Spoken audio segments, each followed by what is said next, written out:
Mateus capítulo 5,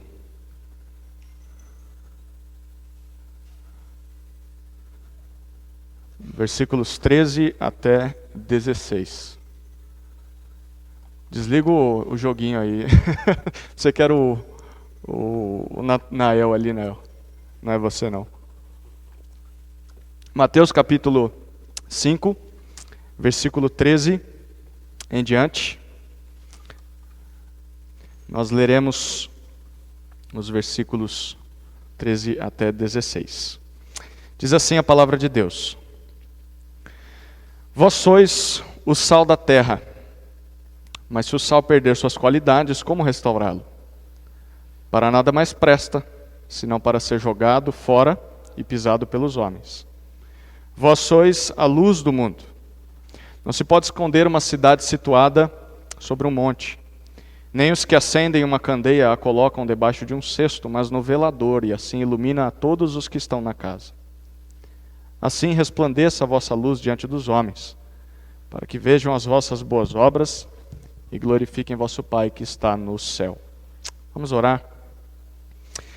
Deus querido, dá-nos iluminação do Teu Espírito, para que possamos compreender a Tua palavra. Dá-nos quebrantamento e nos ensina como sermos discípulos de Jesus nesse mundo quebrado, sendo ainda pessoas pecadoras, apesar de perdoadas. Assim oramos no nome de Jesus. Amém. Nós estamos no meio de uma série, uma minissérie de pregações, Jesus em nossos dias. Estamos tentando imaginar como Jesus viveria ou agiria nos dias em que vivemos. E nós sabemos que Jesus não está presente fisicamente, mas Ele está presente através do seu povo, dos seus discípulos, daqueles que seguem a Ele, daqueles que dizem que creem em Jesus. Então Jesus sim está presente nos nossos dias, através dessas pessoas. E nós queremos crer que muitos desse salão são essas pessoas, muitos dos que nos acompanham pela internet são pessoas assim, pessoas que seguem a Jesus. Então, o que Jesus espera de nós e o que Jesus faria nessa época. O que Ele faria é o que nós deveríamos fazer também. Nós já vimos a respeito do isolamento, o discípulo e o isolamento, foi o nosso primeiro sermão nessa série. Depois nós falamos a respeito do discipulado que deve acontecer mesmo em meio à pandemia. E hoje nós falaremos sobre o discípulo de Jesus e o necessitado, aquele que passa por privações, provações, necessidades. O que Jesus faria com essas pessoas e o que nós devemos fazer. E na semana que vem nós encerramos essa minissérie com o discípulo e o online, o virtual, o digital. Então, o texto que nós lemos é o texto sobre o discípulo e o necessitado. Eu quero começar com algumas perguntas, eu gosto de começar com perguntas. O que você vê quando olha um ajuntamento de discípulos de Jesus? A gente poderia chamar isso de igreja, né? Igreja não é um prédio, igreja não é um salão, igreja não é uma denominação, apesar de que muitas vezes as pessoas chamam essas coisas de igreja. Igrejas são discípulos de Jesus, pessoas que imitam Jesus e se reúnem constantemente em um lugar. Ali temos uma igreja, em um local. O que você vê quando olha para um ajuntamento assim? Pessoas que seguem a Jesus, que se juntam. Ou melhor, uma segunda pergunta: como você define esse grupo de discípulos? Se alguém te pedisse para explicar quem eles são, o que você diria? Eu vou além. Não só como você os define, mas como você explicaria o que eles deveriam fazer nesse mundo. Além de fazer mais discípulos, que foi o que a gente aprendeu na semana passada, além disso, o que esses discípulos deveriam fazer? Alguns diriam que é abrir mais igrejas. Outros diriam que é fazer mais cultos. O que você diria? Mas eu não quero ficar só naquilo que você pensa. Eu quero que você vá um pouquinho além, caminhe um pouquinho mais para fora agora. O que as pessoas de fora diriam a respeito desse ajuntamento? Como elas veem pessoas que se reúnem domingo após domingo, principalmente nessa época de pandemia, como as pessoas lá fora estão vendo aqueles que dizem que seguem a Jesus? Ou melhor, o que essas pessoas esperam ou não dos seguidores de Jesus? A gente sabe que muitas vezes a pessoa que não segue a Jesus sabe muito bem o que alguém que segue a Jesus deveria fazer. Será que eles estão certos naquilo que eles pensam? Como essas pessoas, e agora eu estou considerando que você é um seguidor de Jesus, como é que essas pessoas nos veem? Como é que essas pessoas nos consideram? Como é que essas pessoas nos tratam? Por saber que somos seguidores de Jesus. O que elas dizem a seu respeito? Ao nosso respeito? Esse é o alvo dessa noite, responder essas perguntas. Mas a pergunta mais importante do que tudo isso, ou melhor, as perguntas mais importantes, a opinião mais importante, não é a minha, não é a sua, não é das pessoas que estão lá fora, mas o que Jesus teria a dizer sobre essas perguntas. Como Jesus nos vê? Como nosso mestre nos vê? Como nosso mestre nos define? O que ele diria a nosso respeito? E mais importante do que isso, o que ele espera que nós façamos nessa terra, enquanto o seguimos. Especialmente na época de pandemia. O alvo dessa noite é esse, deixar Jesus responder a essas perguntas. 3 perguntinhas. A primeira, que vai tomar a maior parte do nosso tempo, é quem nós somos. Nós veremos Jesus definindo quem nós somos. A segunda pergunta é uma pergunta um pouco mais curta, a resposta dela, mas é o que nós fazemos. O que Jesus espera que nós façamos uma vez que nós somos o que somos. E a terceira e última pergunta é por que nós somos isso, somos assim, e por que nós fazemos essas coisas que Jesus dirá para nós que devemos fazer. E vai ser a nossa conclusão. Então, a primeira pergunta, que vai tomar mais tempo, quem nós somos. A segunda pergunta é o que nós fazemos, e nós vamos olhar para 2 exemplos práticos do que Jesus espera que nós façamos. E por fim, nós vamos concluir respondendo por que nós somos assim e por que nós fazemos essas coisas. Tudo bem? Estão junto comigo? Se precisar dormir, fique de pé, não tem problema. E eu vou entender que você está com sono ou que eu estou deixando você com sono. Tá? Vamos lá, espero que vocês não durmam. Quem nós somos? A primeira pergunta está baseada nesse texto que nós lemos, Mateus 5, de 13 a 16, nós já vamos acompanhar novamente o texto, mas eu quero dar o contexto para você. Mateus capítulo 5 até o capítulo 7, nós estamos diante do famoso Sermão do Monte, ou Sermão da Montanha. Jesus ele prega aquelas multidões que o seguiam, e ele faz uma descrição do que significa segui-lo. Como é a vida de alguém que segue Jesus? Como é a vida de um discípulo de Jesus? Se você gostaria de saber, leia Mateus 5 até capítulo 7, você vai descobrir o que Jesus espera de você. E nos versículos 1 até 12, que são as primeiras palavras de Jesus nesse sermão, ele disse como nós identificamos um discípulo. Como é que nós percebemos alguém que é discípulo e como nós nos avaliamos? Como é que eu sei se eu sou um discípulo de Jesus? Eu vou dar um resumo aqui para vocês, nós pregamos isso há umas 3, 4 semanas atrás. Nos versículos 1 a 10, Jesus diz o seguinte, olha, um discípulo será alguém que, porque me segue, essa pessoa será uma pessoa que reconhece a sua pobreza de espírito, será uma pessoa que chora ou lamenta pelo pecado, tanto o seu pecado quanto o pecado que ele vê no mundo. Será uma pessoa que é humilde diante de outros pecadores. Será uma pessoa que deseja profundamente a justiça de Deus. E não só a justiça externa, mas começando pelo seu próprio coração, ele quer ser justo. E será alguém que busca a paz entre os homens, ele é um pacificador.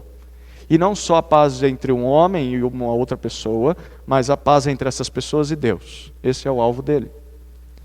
A estes, versículos 1 até 10, Jesus diz que Deus concede o seu reino, Deus perdoa os seus pecados, Deus sacia essas pessoas de justiça, Deus trata essas pessoas com misericórdia, Deus se revela a essas pessoas e Deus os adota como filhos. Porém, eles também enfrentarão uma coisa que nem sempre gostariam de receber, que é serem perseguidos pelo mundo. O mundo que não recebeu a Jesus muito bem, tanto que o matou, também não receberá os seguidores de Jesus, porque eles serão parecidos com Jesus. Eles terão a justiça de Jesus e o mundo irá persegui-los por conta disso. Mas os versículos 11 e 12, nesses versículos Jesus diz: quando essa perseguição por minha causa, porque vocês me imitam, quando essa perseguição surgir, vocês não devem desanimar ou tentar revidar. É aí que ele está falando sobre dar a outra face.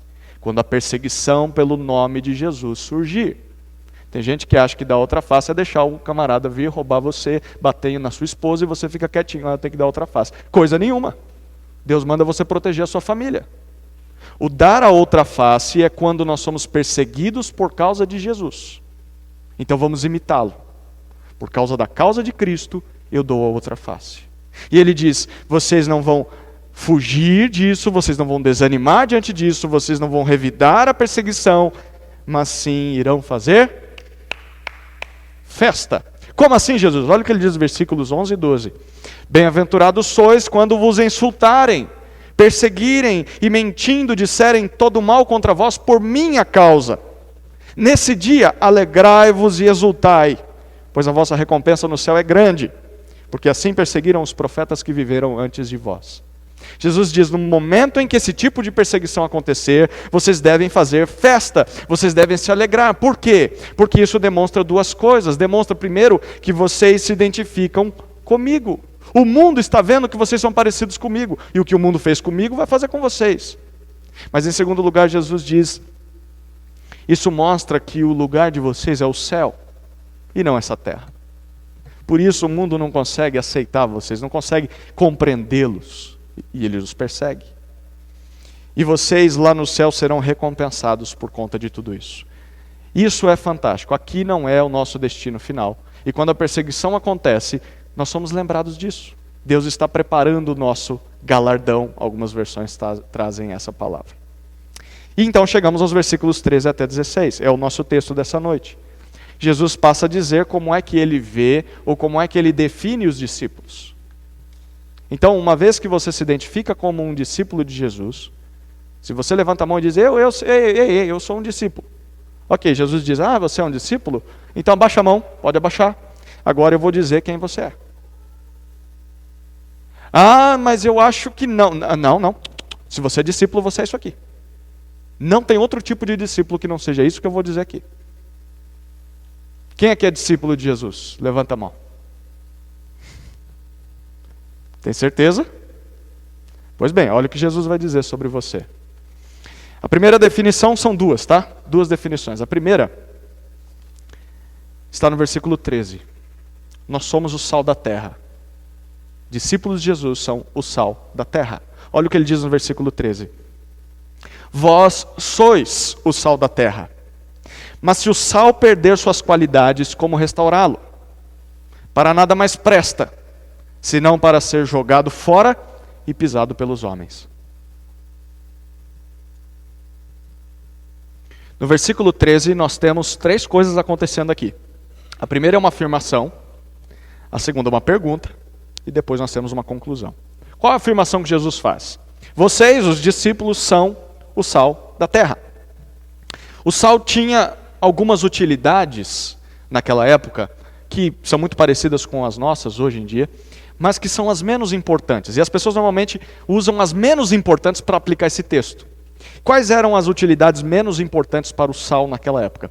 Primeiro era tempero de comida. Era uma utilidade, mas não era a mais importante do sal. E uma segunda, olha que interessante, era fertilizante para o solo. Em algumas quantidades, poucas quantidades, se jogava o sal no solo para que ele servisse de fertilizante. Mas não são essas duas utilidades mais usuais, mais comuns naquela época. Qual era a utilidade mais importante do sal naquela época? Está acordado? Presta bastante atenção. A utilidade do sal naquela época era conservar o alimento. Naquela época não tinha Casas Bahia para você dar o presente lá para Karen. Se você quisesse dar uma geladeira, um frigobar, um freezer. Não tinha. E como é que as pessoas guardavam a carne? Sabe como? Ia lá, matava o animal, tinha um pedação de carne, colocava em cima de uma mesa, de um tablado. E sabe o que jogava por cima? Sal. Carne seca. Como é que o pessoal chama lá no Piauí, Rony? Jabá. Delícia, né? Carne de sol. Era isso que se fazia com o sal. O sal conservava o alimento, e não só a carne, mas conservava várias coisas. Porque as pessoas não tinham geladeira. Então, o uso maior era do sal. O sal preservava aquele pedaço de comida da putrefação. O que é isso? Do apodrecimento. Perceba o que Jesus está dizendo. Jesus está dizendo que na falta de refrigeração, o sal servia para preservar o alimento de apodrecer. E aí o que Jesus diz? Vocês são o sal, mas não da carne. Vocês são o sal da terra. Vocês são o conservante moral desse mundo. Vocês são os desinfetantes desse mundo. Vocês impedem que o mal avance nesse mundo. Vocês preservam esse mundo de se corromper. Corromper por causa do pecado. Se vocês não estivessem nesse mundo, esse mundo estaria perdido. Ele iria à ruína em menos de 20 minutos. Vocês estão aí para preservar a putrefação desse mundo. O mundo caído em que nós vivemos só não é um caos total de gente matando gente à torto e à direito, homens e mulheres abusando de crianças, estupradores, bandidos, assassinos, fazendo o que quiserem. O mundo só não é isso, segundo Jesus, por causa dos discípulos de Jesus. Porque os discípulos de Jesus confrontam o pecado. Os discípulos de Jesus impedem o pecado, refreiam o pecado. Eles anulam o avanço do mal. Eles servem como conservante moral nessa terra. Se há alguém que tem algum tipo de moral e ética capaz de frear o pecado desse mundo, são os discípulos de Jesus. Os únicos. Nenhuma outra religião é capaz de fazer isso. Essa é a afirmação de Jesus. Mas ainda temos a pergunta no versículo 13, porque o que ele faz depois é fazer uma pergunta retórica. Sabe o que é uma pergunta retórica? Em que a resposta está na própria pergunta. E normalmente a resposta é não. Jesus diz assim, olha, se o sal perder o sabor, em outra versão diz, se ele perder a sua salinidade ou as suas qualidades, ou se ele perder o seu sabor mesmo, se ele deixar de ser sal, Jesus pergunta, é possível restaurar isso? A resposta é? É óbvio, né, Jesus? Não dá. Ele perdeu a salinidade, deixou de ser sal. Cientificamente, isso é impossível. Porque aqueles que são meio mais científicos, né? Ah, mas isso aí não existe, Jesus. Sal não deixa de ser sal. Sal não perde a salinidade. Tá certo, não perde mesmo. Mas no Oriente Antigo, o sal era diferente do sal que nós temos aqui. Porque o sal colhido no Oriente Antigo não era o sal vindo da evaporação da água salgada que nós temos nas salinas e refinarias pelo mundo todo. O sal naquela época era colhido de poças d'água no chão. Imagina como que era essa água, né? O povo de Israel não vivia perto do mar. Então, eles pegavam águas que eram salgadas, ficavam em poças, e dessas águas eles limpavam, purificavam, tiravam as impurezas, e o produto que, quando essa água era ressecada, né, o produto que ficava parecia sal, mas não era sal. não 100% puro. E é o que eles faziam, eles filtravam aquele pó, ou aquelas pedras, e o sal poderia ser retirado no ato de filtrar aquele produto. E as impurezas sobravam. Aquele resíduo, aquele resto. E aí o que se fazia com aquele resto? Não servia para nada. Você usava o sal, mas não usava o resto. É a esse resto, a esse resíduo que Jesus está se referindo aqui. E não o sal verdadeiro. Ele está falando o não sal, o que não é sal. É possível dar sabor de sal para algo que não é sal? Não. O que Jesus está dizendo aqui é... Aí nós chegamos na terceira parte do versículo, a conclusão de Jesus. A conclusão é, esse resíduo, esse resto que não é sal, que é só impureza, é só sujeira, ele serve apenas para ser jogado fora e pisado pelos homens. Porque ninguém vai usá-lo para nada, ele não presta. Esse resto de sal, que não era sal, ele era usado, e até hoje em dia, alguns estudiosos dizem, que até hoje em dia é usado lá em Israel, para ser espalhado pelo chão das lajes. O chão, ou melhor, a laje, a cobertura das casas em Israel não é feita assim de telhado. As pessoas normalmente fazem uma laje onde viram o local para fazer o churrasquinho na laje, sabe? Então as pessoas vão lá e normalmente é onde eles comem, onde eles têm as festas deles e tal. Então, esse sal, ou esse resíduo de sal, ainda até hoje é espalhado no chão dessa laje, lá em cima, e serve para endurecer aquele piso, mas ao mesmo tempo também para impermeabilizar, para que não tenha goteiras ali. Então, literalmente, é isso que acontece com esse resíduo. Ele não serve para nada, a não ser para ser pisado nas lajes. É para isso que serve esse resíduo, nas reuniões dos israelitas no teto das suas casas. Qual que é a lógica de Jesus aqui? Qual que é a aplicação que Jesus quer que nós façamos ao versículo 13? Ele está dizendo o seguinte, preste muito bem atenção de novo, acorde aí quem está do teu lado. Sal que não salga, essa é simples, não é sal. Sal que não salga não é sal, é resíduo, é resto, não presta para nada. Portanto, o que Jesus está dizendo é, verdadeiros discípulos, o sal verdadeiro, o sal da terra, nunca perdem sua eficácia. Nunca deixam de salgar. Nunca. Se são sal, salgarão. Ficou com sede? E eu fiquei, tanto falar de sal. Mas o que isso significa para a gente na prática?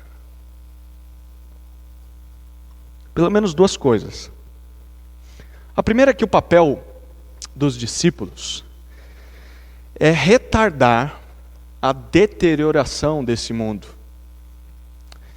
Essa deterioração, essa putrefação, esse apodrecimento é causado pelo pecado. É natural que o mundo vá de mal a pior. E a gente percebe isso, né? Cada dia que passa as coisas pioram. E o papel dos discípulos é retardar o máximo que puderem esse apodrecimento. Isso deveria acontecer em todos os âmbitos sociais.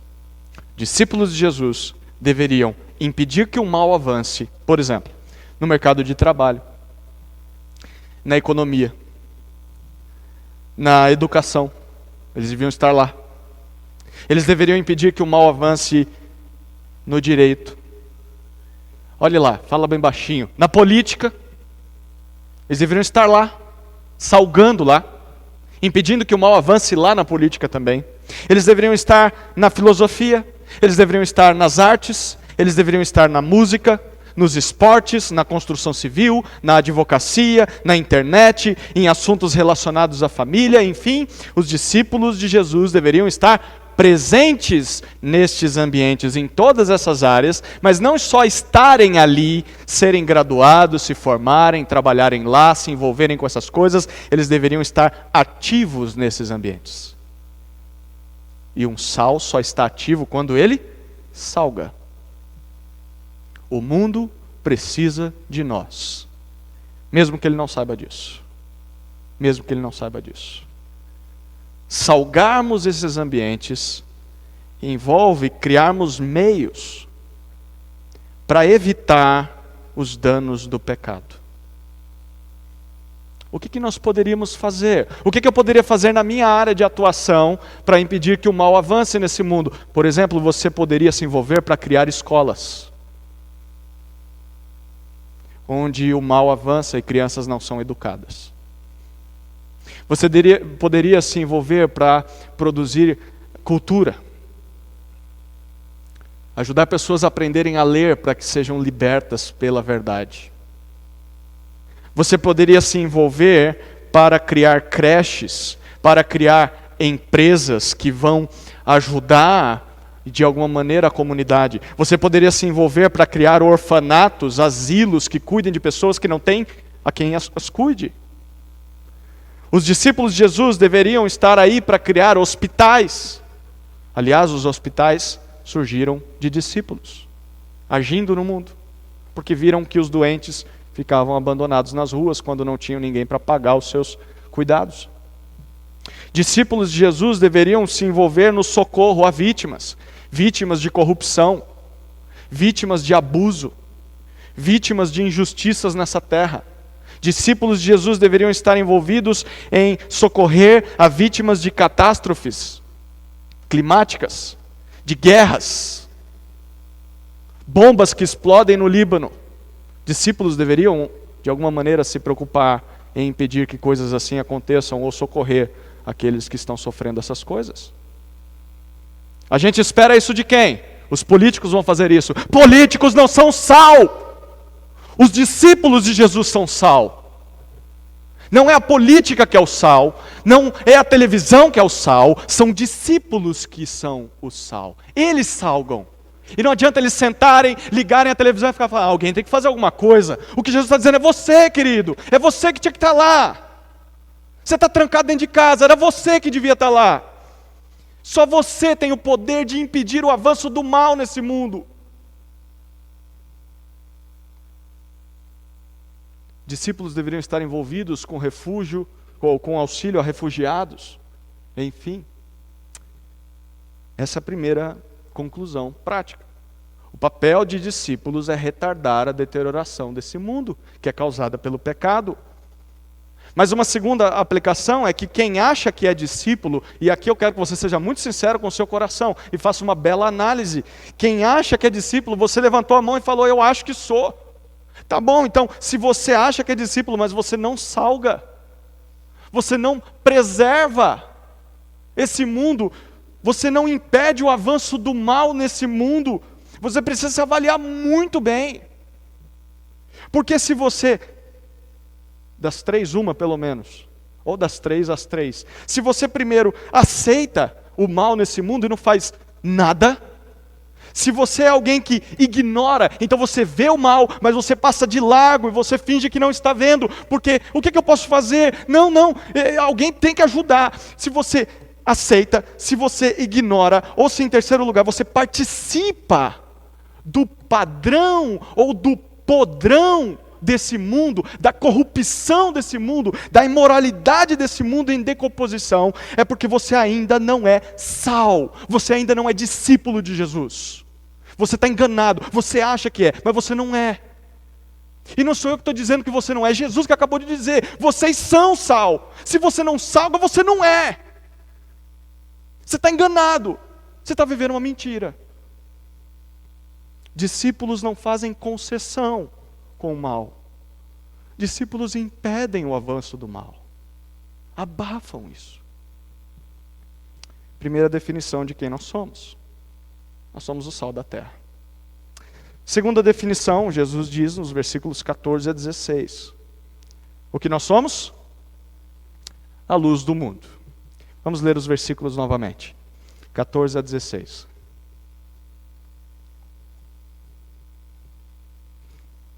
Vós sois a luz do mundo. Não se pode esconder uma cidade situada sobre um monte. Nem os que acendem uma candeia a colocam debaixo de um cesto, mas no velador, e assim ilumina todos os que estão na casa. Assim resplandeça a vossa luz diante dos homens, para que vejam as vossas boas obras e glorifiquem a vosso Pai que está no céu. Vós sois a luz do mundo, a segunda definição de quem nós somos. Nesses versículos, de novo, Jesus faz três coisas. Primeiro, ele faz uma afirmação. Depois, ele dá duas ilustrações. E, por fim, ele faz uma conclusão. Olha a afirmação no versículo 14. Vocês, discípulos, são... O que ele diz? A luz do mundo. Luz é fácil de entender, né? Iluminam. Iluminam esse mundo de trevas, iluminam esse mundo de pecado. Imagine um breu total. Imagine uma noite daquelas sem lua, sem lâmpada no poste. Qualquer luz que for acesa irá iluminar as trevas. Vocês são isso aí. Esse mundo está em trevas. Não tem luz própria. Vocês iluminam ele. Então se prepara, aperta o cinto aí, olha o que Jesus vai falar agora, porque ele vai dar duas ilustrações que explicam a utilidade dessa nossa identidade. Qual é a serventia de sermos a luz a este mundo? Para que serve essa luz? Olha o que ele diz, ele usa duas ilustrações. A primeira, ainda no versículo 14, é a respeito de uma cidade. Cidades normalmente naquela época eram construídas nos montes, porque eram locais mais difíceis de inimigos invadirem, locais onde você via quando vinha uma tropa inimiga, dava tempo de se preparar. Então nenhuma cidade era feita no vale, né? Na parte mais baixo de duas montanhas. O vale era o local das guerras. As cidades ficavam no topo das colinas. E Jesus diz, olha, ele usa um exemplo de uma cidade. As cidades normalmente naquela época eram feitas com pedra calcária branca. E por que eram feitas com pedra calcária branca? Porque esse tipo de pedra brilhava com o reflexo do sol e ficava fácil de achar a cidade. Onde você mora? Está vendo aquele monte lá que está brilhando? Então, aquela é a minha cidade. É igual um tiro de espingarda, diz mineiro, né? Virando ali a esquina. É ali, ó, tá vendo? Tá brilhando? Estou vendo. Era assim, não mandava no Waze, no Maps, né? A localização no Zap. Não, você apontava para onde brilhava. Então siga a luz, né? Você vai encontrar lá a minha cidade. Então Jesus diz, olha, é impossível esconder, ou ocultar, imagina colocar um cobertor em cima ali para esconder, é impossível. Aquilo está à vista de todo mundo quando o sol bate e reflete. Mas e aí, se cai à noite? Como é que você acha uma cidade no meio da noite? Não tem como dizer, olha lá, está refletindo o brilho do sol. Aí Jesus usa a segunda ilustração. A candeia, versículo 15. O que era a candeia? A candeia era aquilo que iluminava a todos, e a todas as casas, iluminava a cidade à noite, quando a luz do sol tinha ido embora. Candeias eram velas ou pavios acesos por algum tipo de combustível. E elas eram colocadas na parte alta da casa, normalmente na parte alta ficava um castiçal, ou um velador, você lê isso no texto, onde você colocava as velas ali. E para que isso servia? Qual que é a resposta óbvia? Para iluminar, porque caiu a luz, né? Não tinha eletropaulo, né? Então não tinha energia elétrica. Como que a gente via as coisas? A gente acendia uma vela e colocava lá em cima. Aí Jesus diz, quem é o doido de pegar essa vela que ele acabou de acender, pegar um cesto, porque esse é o significado da palavra alqueire, era um cesto, uma vasilha, pega o balde lá do quintal e vira em cima da vela. Para que você fez isso? A vela está aí para iluminar, não é para esconder ela não. Se você esconder a vela, ninguém vai enxergar nada. Então você vai colocar na parte alta para que todo mundo enxergue. Jesus está dizendo, isso é óbvio. Se você quer mostrar onde você mora, fala, está vendo lá? Aquela luzinha não está tão forte quanto de dia, mas tem umas velas acesas lá. Então siga o caminho para chegar na minha cidade. Depois de fazer essa ilustração, essas duas ilustrações, Jesus faz uma conclusão no versículo 16. Jesus diz assim, olha, como cidades que brilham quando o sol reflete nelas, e como candeias que servem para iluminar à noite a cidade, discípulos que são a luz do mundo, devem resplandecer, devem fazer brilhar a sua luz perante os homens. O que esses discípulos não podem fazer é tentar esconder essa luz. Porque, pense, por mais que eles tentem, quem conseguiria esconder uma cidade que está brilhando à luz do sol? Ninguém. E quem conseguiria esconder, ou não faz sentido esconder uma vela no meio da noite? E o que Jesus está dizendo é, vocês são a luz. Ah, mas melhor ficar escondidinho aqui, sem que ninguém me veja, deixa eu me esconder, porque o meu brilho não pode ser muito forte, porque vão descobrir que eu sou discípulo de Jesus. Jesus fala, é impossível que você esconda, filho. É impossível. Você pode tentar, mas não dá, você é a luz. Você pode tentar, você pode se esconder, você pode tentar se isolar, mas é impossível. E o seu papel não deveria tentar se esconder, o seu papel deveria, o que ele diz? Resplandecer essa luz, fazê-la brilhar. É um exercício de tornar essa luz conhecida. Eu vou agir para que pessoas vejam essa luz. Ela já está aí, ela é óbvia, mas eu vou trabalhar para que as pessoas vejam. Esse é o primeiro propósito. Ele diz, faça brilhar a sua luz para que os homens vejam. A nossa luz é identificada no versículo 16 como boas obras. Percebeu isso? Para que os homens vejam as vossas boas obras. Essa é a luz que os discípulos têm. Boas obras nada mais são do que atitudes ou ações, serviços, coisas que nós fazemos que são dignos, são belos, são virtuosos e são bondosos. São coisas boas que nós fazemos. Não é vestir uma roupa de vir para a igreja, de ver Deus. Isso não é boa obra, não. Boa obra é coisa que você faz que abençoa vidas, que faz a bondade com o próximo. E Jesus diz que essas boas obras são o nosso brilhar, é o brilhar da nossa luz. São coisas que nós produzimos nesse mundo. E Jesus diz que os homens precisam ver essas coisas. A resposta é óbvia, né? Por quê? Porque eles estão em trevas. E eles só vão perceber isso se eles virem a luz. E você é essa luz. Vocês são. Mas há um segundo propósito no versículo 16. O primeiro é para que os homens vejam. O segundo é para que os homens glorifiquem nosso Pai. Apesar de não entenderem ou de não aceitarem a justiça de Jesus em nós, e muitas vezes essas pessoas irão perseguir aos discípulos porque elas não entendem. Os discípulos fazem coisas que eles não fazem. Os discípulos são justos e eles não são. Então, eles não entendem, eles perseguem, mas às vezes eles não vão perseguir. Essa é a contradição do mundo, né? O que eles vão fazer quando eles não perseguirem os discípulos? Há momentos em que os homens, além de perseguir e ao invés de perseguir, irão reconhecer que a luz é valorosa, que a justiça que há nos discípulos tem uma coisa especial. E olha, o que você tem, eu não sei o que é, mas é diferente.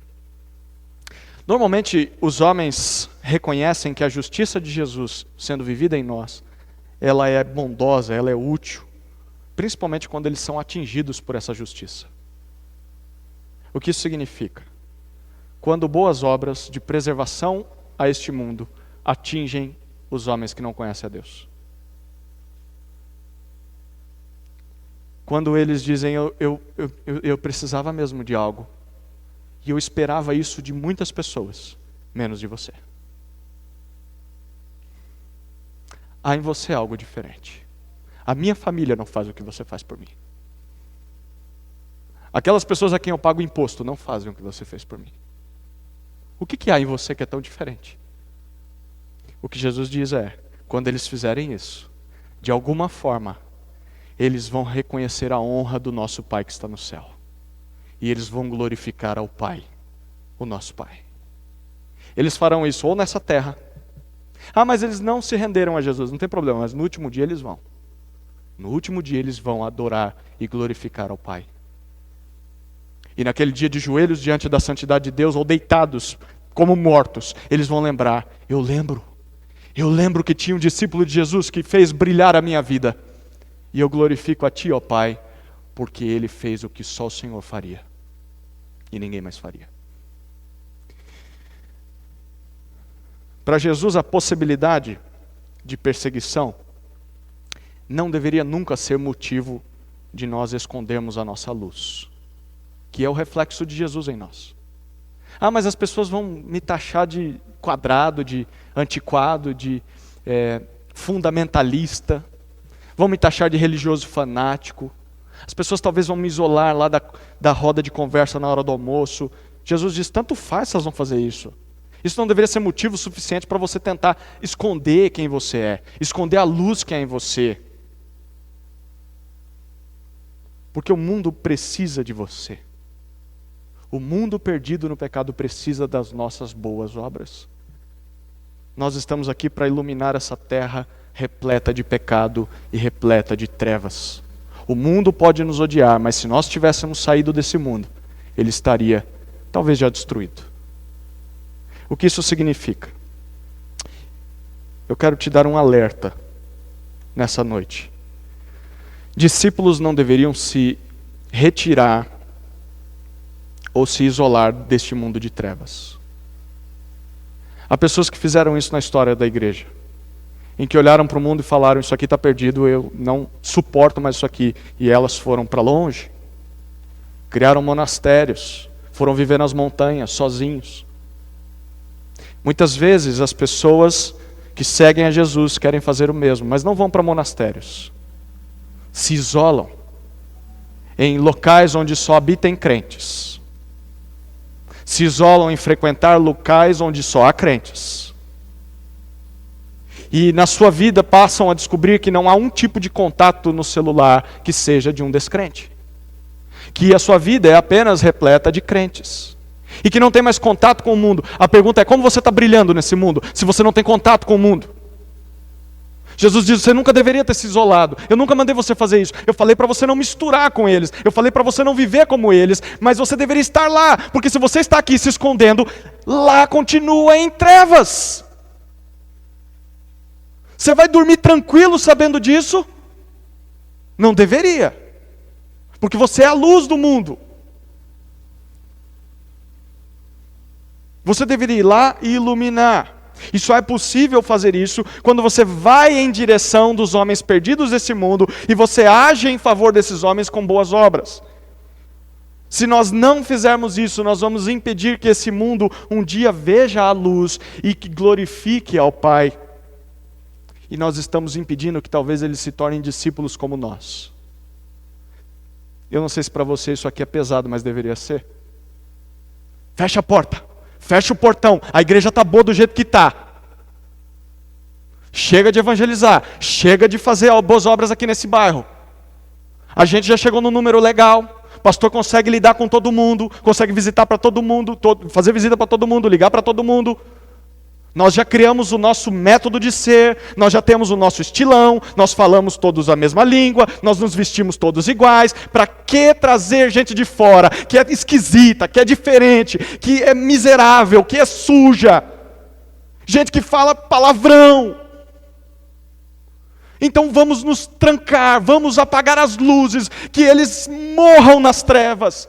Jesus diz, eu nunca mandei vocês fazerem isso, por que vocês fazem isso? Vocês estão aqui para iluminar, ao invés de entrar no salão, vocês tinham que sair desse salão, vocês deveriam brilhar nesse mundo. Vocês são a luz do mundo. Se vocês não vão, ninguém se torna discípulo. E as pessoas não glorificam ao Pai. Vocês não deveriam fazer para encher a igreja, não deveriam fazer para aparecer, deveriam fazer porque vocês querem que o nome do Pai seja glorificado. Não sei se você já ouviu falar desse homem. Vou tentar falar.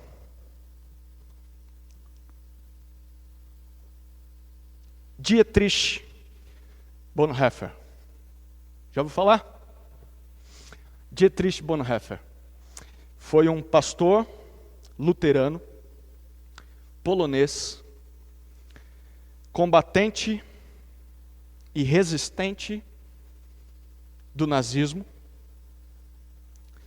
que pastoreou a sua igreja contra a perseguição nazista, tentou socorrer judeus, pessoas perseguidas pelos nazistas, e foi enforcado aos 39 anos por tropas nazistas antes da morte de Hitler.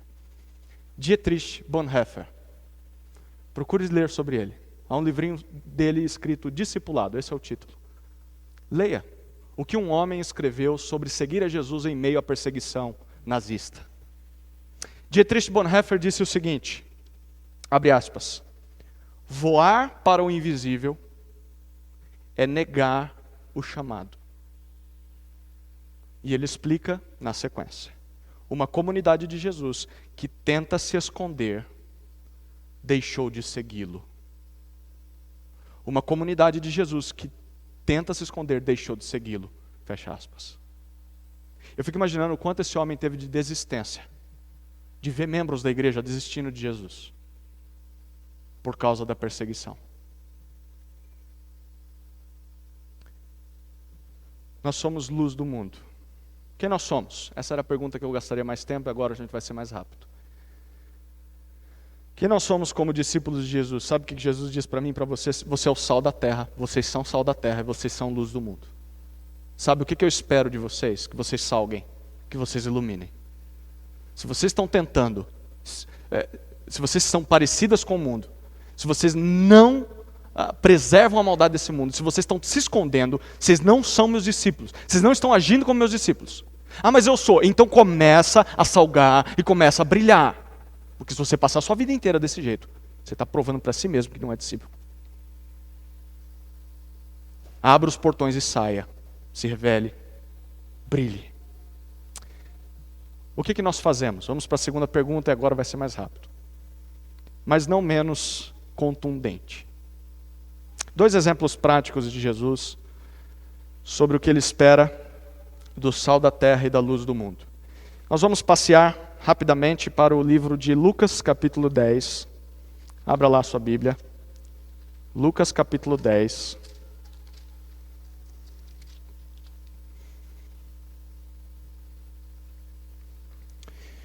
Nós leremos versículos 25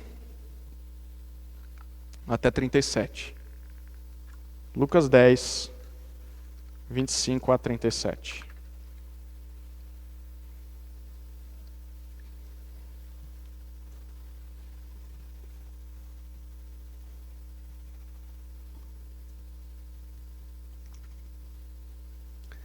Dois exemplos rápidos. O primeiro exemplo é um exemplo pessoal, tá? O que você, como discípulo, deveria fazer individualmente? Jesus não está pedindo isso do seu pastor. É lógico que o seu pastor vai se enquadrar aqui. E você vai ter que cobrá-lo disso. Os seus presbíteros. Vai ter que cobrar isso dos diáconos. Mas vai ter que cobrar isso de você também. Do seu marido, da sua esposa, do seu filho, do seu pai. Olha um exemplo pessoal. O que o sal e a luz desse mundo deveria fazer individualmente. Lucas 10, 25 a 37. Então se levantou um certo doutor da lei que para colocar Jesus à prova, disse: Mestre, que devo fazer para ter a vida eterna? Jesus lhe perguntou: O que está escrito na lei? Como lês? Ele respondeu: Amarás o Senhor teu Deus de todo o coração, com toda a alma, com todas as forças e com todo o entendimento, e o próximo como a ti mesmo. Jesus lhe disse: Respondeste bem, faze isso e viverás. Ele, porém, querendo justificar-se, perguntou a Jesus: E quem é meu próximo? Jesus lhe respondeu: Um homem descia de Jerusalém para Jericó e caiu na mão de assaltantes, que o roubaram e depois de espancá-lo, foram embora, deixando-o quase morto. Por acaso, um sacerdote descia pelo mesmo caminho e vendo-o, passou de longe. De igual modo, também um levita chegou àquele lugar e quando o viu, passou longe. Mas um samaritano, que ia de viagem, comprometido, preocupado, talvez atrasado, aproximou-se e vendo, encheu-se de compaixão. E chegou perto dele, enfaixou suas feridas, aplicando-lhe azeite e vinho, E pondo-o sobre a sua própria montaria, o levou para uma hospedaria e cuidou dele. No dia seguinte, pegou 2 denários, entregou-os ao hospedeiro e disse: cuida dele. Quando voltar, te pagarei tudo o que gastares a mais. Qual desses 3? Jesus pergunta ao mestre da lei. Qual desses 3 te parece ter sido o próximo que caiu nas mãos dos assaltantes? O doutor da lei respondeu: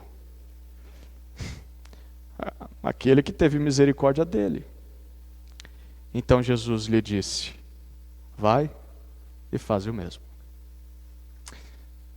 Primeiro exemplo pessoal. Um doutor da lei, um intérprete, um perito da lei, quer saber como se alcança a vida eterna. Jesus devolve a pergunta para ele e diz: como é que você lê a lei de Deus? Você não é o mestre? Pois é. Ele diz: olha, é amar ao Senhor acima de todas as coisas e amar ao próximo como a nós mesmos. Jesus diz: está certinho, é isso mesmo. Mas esse homem entendeu a lição. E ele diz: isso é muito. E ele faz uma pergunta de justificativa: quem é meu próximo? Havia pessoas que naquela época eram consideradas indignas de misericórdia, indignas de serem amadas, pessoas indignas do amor de religiosos. Por exemplo, cobradores de impostos, prostitutas, ladrões, beberrões. Hoje em dia a gente vê, é verdade, tem algumas pessoas assim, que a gente olha e fala: isso aí não merece ser amado não. Você não precisa ser amado não. Você tem que morrer. Você tinha que sumir. Esse intérprete da lei sabe que ele vai ter que amar essas pessoas também. Mas ele se justifica: quem é meu próximo? Aí Jesus conta uma parábola, uma historinha. Jesus diz: olha, havia um samaritano. Sabe quem era samaritano? Ou melhor, não chegamos ao samaritano ainda. Havia um homem que estava viajando, as estradas eram perigosas naquela época, não tinha iluminação. E esse homem é assaltado, ele é espancado, ele é largado quase como morto. E aí, Jesus pinta 2 cenários, ou melhor, 3. O primeiro, aparece um sacerdote. Sabe quem era o sacerdote? É de quem se esperava um tipo de atitude honrosa. Era o pastor, de gravata. E aí, o que ele vê? Ele vê alguém lá, passa longe. Aí aparece o levita. Quem era o levita? Tem gente que diz que é aquele que canta na igreja, coisa nenhuma. O levita era aquele que fazia sacrifícios, metia a mão no sangue dos animais lá. Às vezes cantava, mas não era o que eles mais faziam. Mas o levita, se esperava também coisa boa dele. O levita faz a mesma coisa. Vou passar longe. E abandonam lá aquele homem quase morto. Aí chega um terceiro cenário, que é um samaritano. Sabe quem era o samaritano? O samaritano era uma pessoa odiada pelos judeus. O samaritano era considerado um herege. O samaritano era alguém de quem não se esperava nada de bom. E Jesus está usando ele de propósito. E o samaritano socorre essa pessoa que está em extrema necessidade, diferente dos heróis judeus. Mas o samaritano faz isso porque ele tem compaixão e tem amor pelo necessitado. Jesus então pergunta para aquele intérprete: olha, quem é o próximo daquele homem necessitado?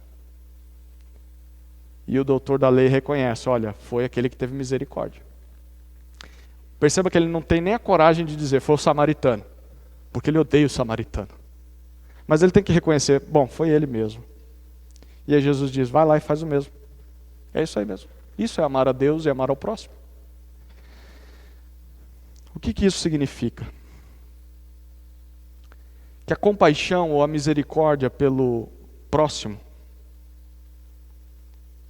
e o próximo é todo aquele que aparece na nossa frente. Essa compaixão é a marca de que nós amamos a Deus e que nós amamos ao próximo.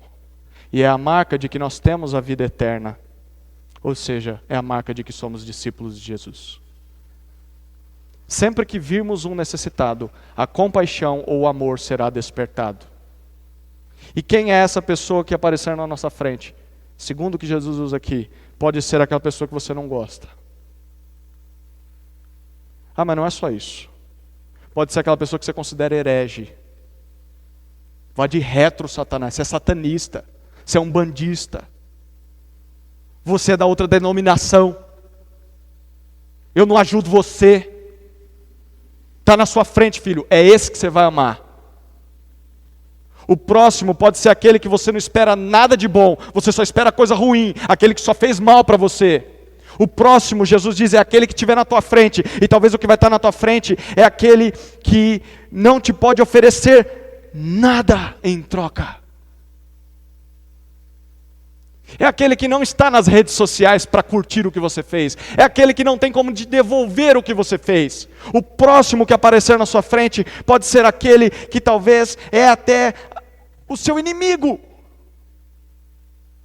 que te faz mal todos os dias. Jesus diz, apareceu na tua frente, é o teu próximo, vai e ama ele. Não quero. Então desculpa, mas você não está amando a Deus e ao próximo como a ti mesmo. E esse amor vai nos impelir. Perceba o que esse samaritano faz. Esse homem estava de viagem. Quantos de nós já viajamos? Pelo menos eu, isso acontece muito comigo. Quando vou viajar, esqueço um monte de coisa. Até eles falam, faz a mala antes. Eu fico enrolando. E a mala vai ser feita de madrugada, 20 minutos antes de sair. E normalmente eu esqueço uma coisa que era muito importante. E aí a gente coloca as malas no carro. Quem já viveu isso de ter esquecido mala em casa?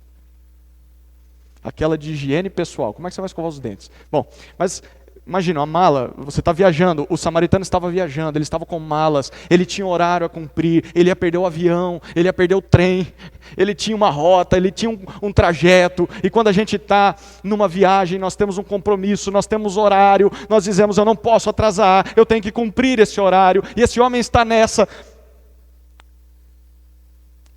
Mas mesmo assim, ele vê aquele cadáver, é quase que um morto na estrada, e ele tem compaixão, e essa compaixão por esse homem faz ele parar o que ele está fazendo.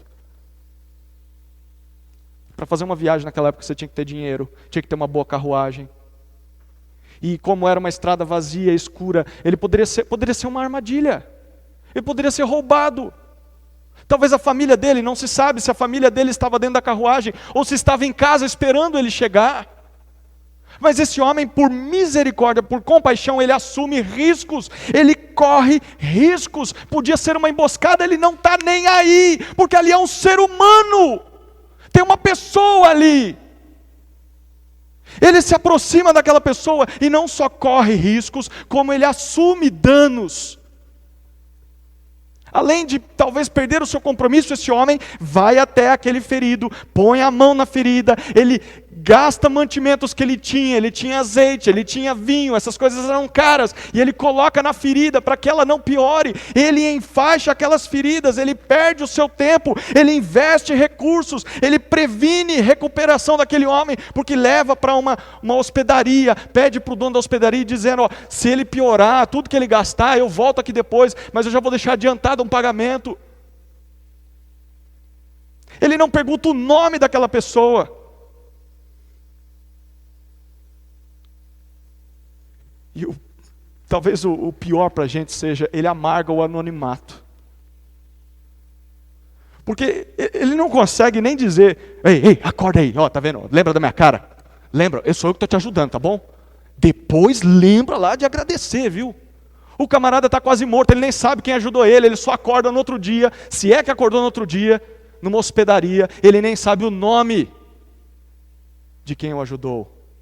E esse samaritano não está aí para se ele vai ser reconhecido ou não. Ele teve misericórdia, ele teve compaixão. E o que Jesus está ensinando para esse intérprete da lei é o seguinte: iluminar e salgar esse mundo envolve amar individualmente, socorrer o próximo. E o próximo é qualquer um que estiver no seu caminho, independentemente dos seus compromissos, independentemente da sua situação, independentemente da sua reputação. Porque aqueles fariseus, ou aquele fariseu e aquele levita, talvez por medo de serem roubados, o que a gente sabe é que eles não tiveram compaixão, mas talvez também por medo da situação religiosa, porque eles não podiam encostar no morto. Eles olham e veem um homem como morto, então é melhor nem saber se é morto, melhor continuar. A posição religiosa deles impediu que eles fossem lá. Jesus diz, salgar e iluminar esse mundo envolve amar individualmente o próximo, independentemente da sua situação, dos seus compromissos, da sua reputação. E o que eu e você deveríamos fazer é, dê atenção. A próxima vez que uma pessoa bater no vidro do seu carro pedindo uma moeda, dê atenção para essa pessoa. Talvez você não vai dar moeda, mas vai dar atenção. Você vai ouvir ela, pergunta o nome dela, se envolva com ela. Sente, ouça, converse.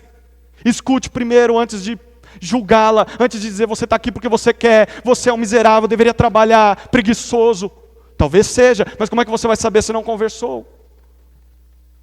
Dê atenção, corra riscos. Poxa, mas pode ser que eu seja assaltado. Pode ser que eu perca a minha vida. Você não tem uma herança no céu. Lá não é o seu destino. Aqui não é o seu destino. Você está tentando preservar a sua vida. É isso que você está fazendo mesmo. Então, você não está dando mostras de que você não é discípulo. Claro, com cuidado, mas vá. Você tem que correr riscos. É natural. Assumir danos. Custo. Poxa, mas e o meu smartphone? Mas eu estava planejando o iPhone para o final de ano. É por causa disso que você não ajudou? Que miséria de vida você tem. Que tristeza. E o principal, na nossa era, não espere o retorno. Não espere o aplauso ou o reconhecimento. Você está fazendo isso por amor a Deus e ao próximo. O próximo não precisa saber quem você é, não precisa do teu endereço, não precisa do teu perfil no Instagram, ele não precisa saber quem você é. Ninguém precisa saber o que você fez. Você não precisa tirar selfie enquanto está ajudando. O exemplo segundo, coletivo, vai ser mais rápido, tá? Eu prometo que tentarei fazer mais rápido. Mateus capítulo 25, volte algumas páginas aí.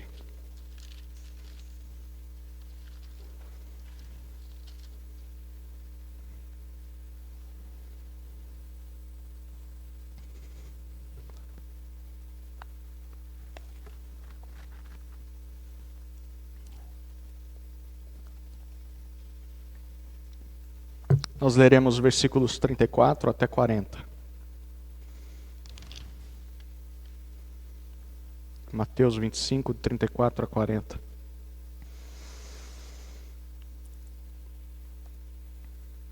O contexto, a partir do versículo 31, Jesus está falando sobre como será o dia em que ele voltar ao mundo, na sua segunda vinda. E ele diz que irá separar os homens entre ovelhas, que são discípulos, e cabritos, ou bodes, que não são discípulos. As ovelhas ele colocará à sua direita, aqueles que não são discípulos colocará à sua esquerda. Ele vai se voltar para aqueles que estão à sua direita, para as suas ovelhas, para os seus discípulos, e ele dirá o seguinte, versículos 34 a 40. Então o rei dirá aos que estiverem à sua direita, vinde, benditos de meu Pai, possuí por herança o reino que vos está preparado desde a fundação do mundo. Porque tive fome e me destes de comer, tive sede e me destes de beber, era estrangeiro e me acolhestes, precisei de roupas e me vestistes. Estive doente e me visitastes, estava na prisão e fostes visitar-me. Então os justos lhe perguntarão, Senhor, quando te vimos com fome e te demos de comer, ou com sede e te demos de beber? Quando te vimos como estrangeiro e te acolhemos, ou precisando de roupas e te vestimos? Quando te vimos doente ou na prisão e fomos visitar-te? E o rei lhes responderá, em verdade vos digo que sempre que o fizeste a um destes meus irmãos, ainda que dos mais pequeninos, a mim o fizestes. Para aqueles que estão à sua direita, Jesus dirá, sejam bem-vindos ao reino do Pai. Foi preparado para vocês antes da fundação do mundo. E ele vai dizer a essas pessoas que elas demonstraram durante a sua vida serem dele. E elas demonstraram isso ao agir em favor dele mesmo, de Cristo. Aí elas não entendem. E elas perguntam, olha Jesus, quando é que nós vimos o Senhor passando necessidade e te ajudamos? Jesus diz, não foi a mim, vocês entenderam errado. Todas as vezes em que vocês viram um necessitado, um pequenino, um irmão meu, sofrendo essas coisas, vocês socorreram a eles, vocês fizeram isso a mim. Perceba que Jesus assume aqui que ele tem irmãos nos mais diferentes lugares e situações. Você percebe pessoas com fome que são irmãs de Jesus. Mas seguir a Jesus não é garantia de que a gente sempre vai ter bênção, prosperidade? Não, segundo Jesus aqui. Gente que não tem o que beber.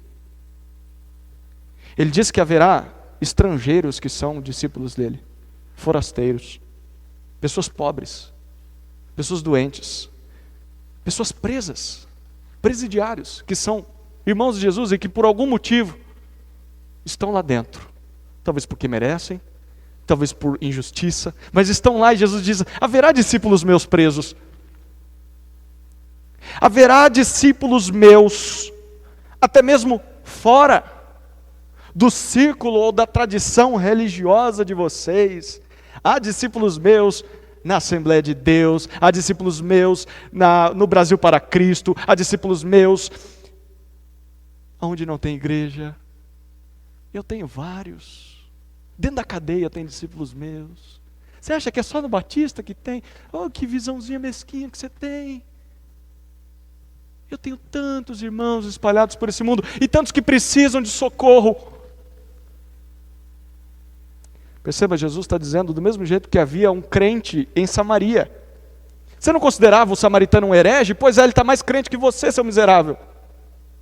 Você acha que é o santarrão, que é o eleito de Deus, que sabe a boa doutrina? Ele, mesmo sendo limitado no seu conhecimento bíblico, é um discípulo. E tem discípulos meus em tudo quanto é canto. Você acha que é só dentro da igreja? Às vezes eles não estão dentro da igreja porque não podem, porque estão longe, sofrendo. E Jesus diz,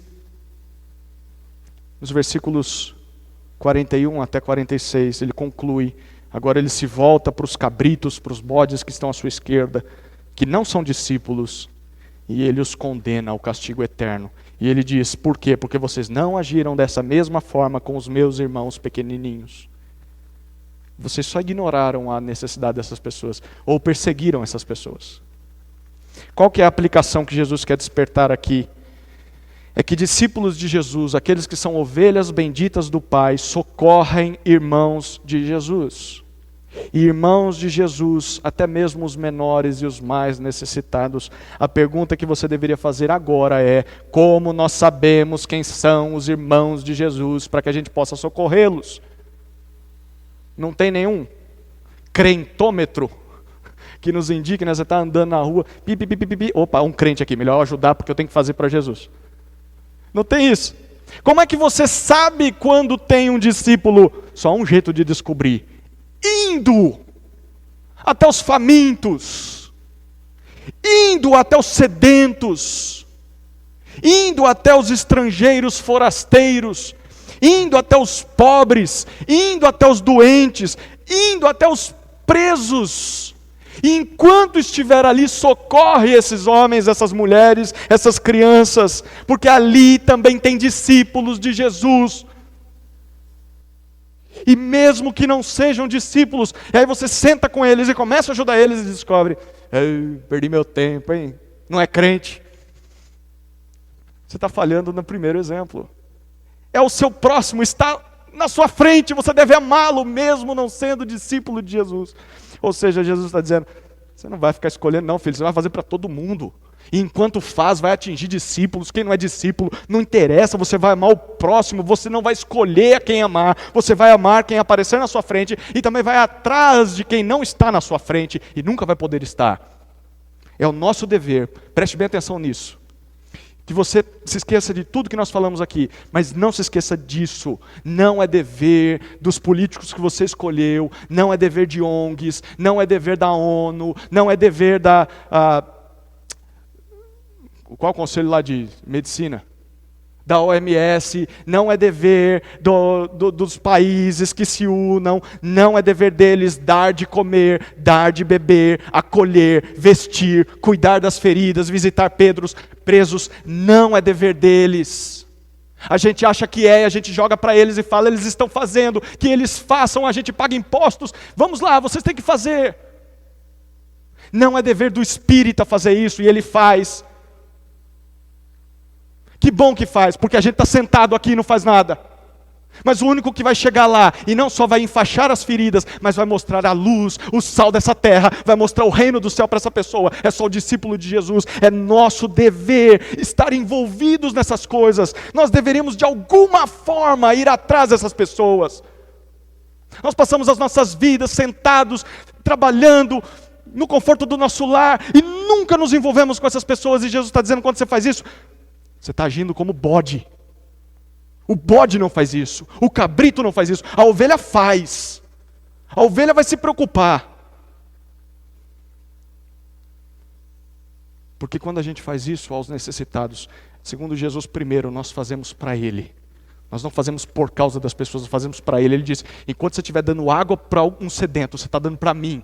Quantas crianças estão morrendo de sede lá na África, e você está tomando água e jogando água fora. Ah, economiza água. Que mané economiza água? Vai lá e leva água para ele, de alguma maneira.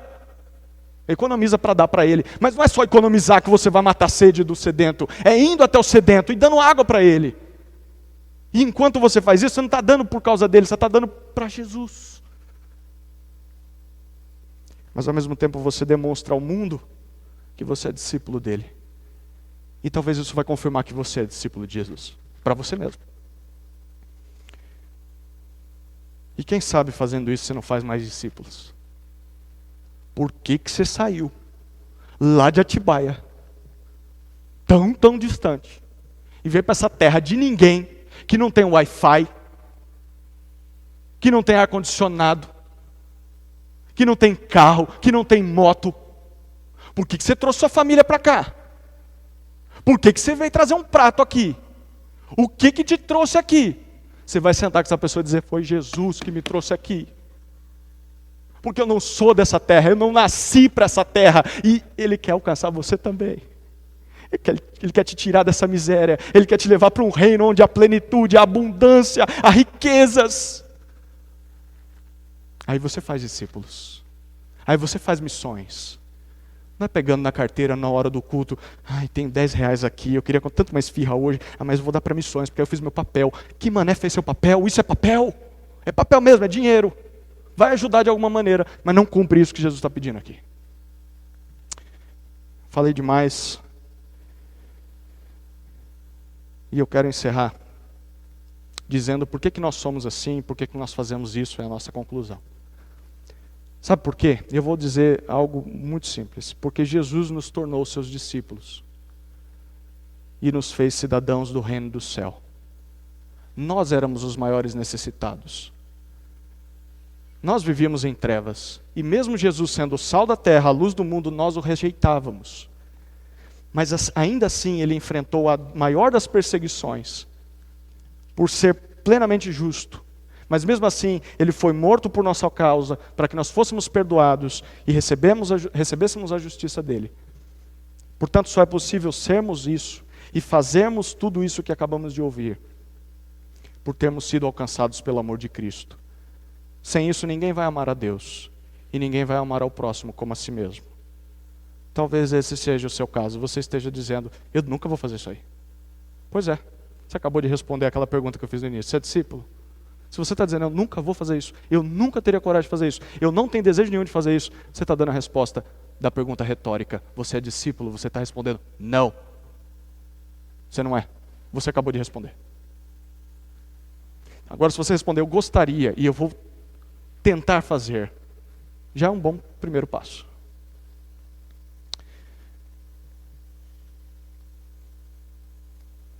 Eu concluo com uma citação de uma carta escrita por Martinho Lutero.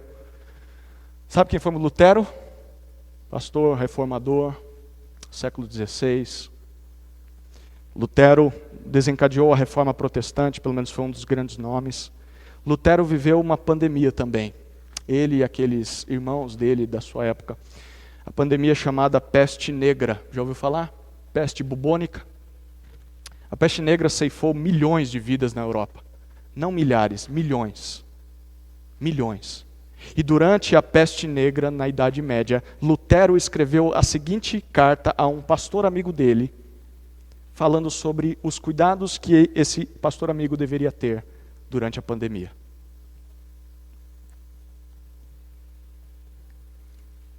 Eu vou recitar um trecho da carta. Pedirei a Deus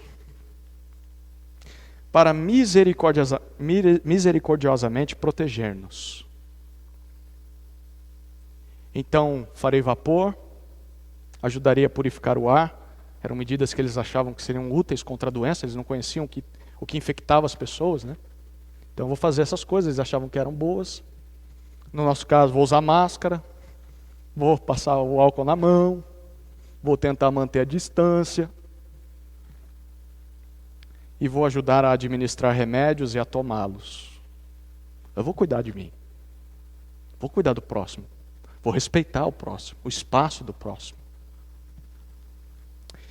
Evitarei lugares e pessoas onde a minha presença não é necessária, para não ficar contaminado, e assim, porventura, infligir ou poluir outros, e portanto causar a morte de alguém, como resultado da minha negligência.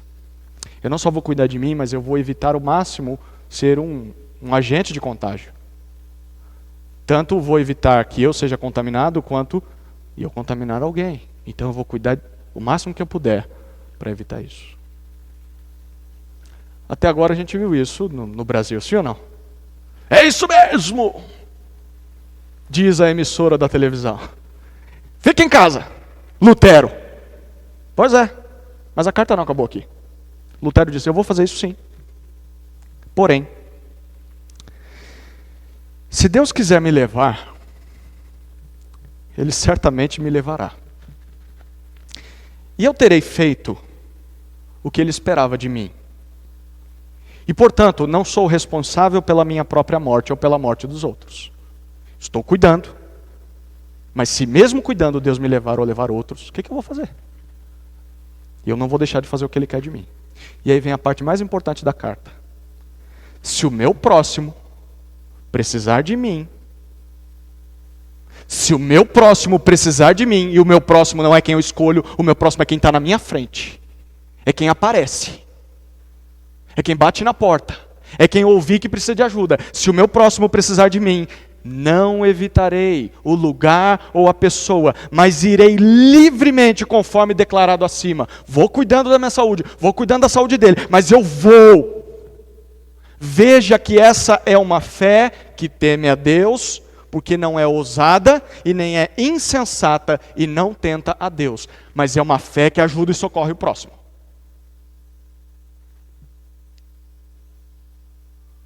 Isso poderia ser a tradução do que a gente tem feito? Sal da terra, luz do mundo. É isso que Jesus diz de mim e de você. Que está disposto a ser perseguido, porque pratica a justiça e combate o mal, principalmente ao socorrer o necessitado. Levanta dessa cadeira, toma os cuidados, mas vai socorrer o necessitado. Esse é o seu papel, discípulo. Vamos orar.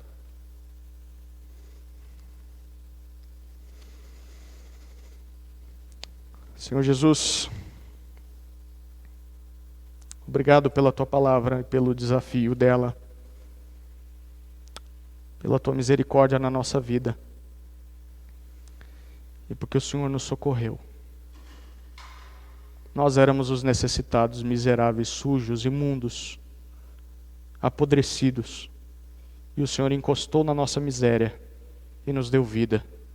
E o que o Senhor pede de nós nada mais é do que o que o Senhor fez conosco. Mesmo que isso cause a nossa morte, tanto faz, porque já morremos para nós mesmos. Aqui não é o céu, aqui não é nosso destino final. Que essa pandemia sirva para nos mostrar isso, mas que de maneira nenhuma ela nos impeça de imitarmos ao nosso Mestre, ao socorrermos o necessitado.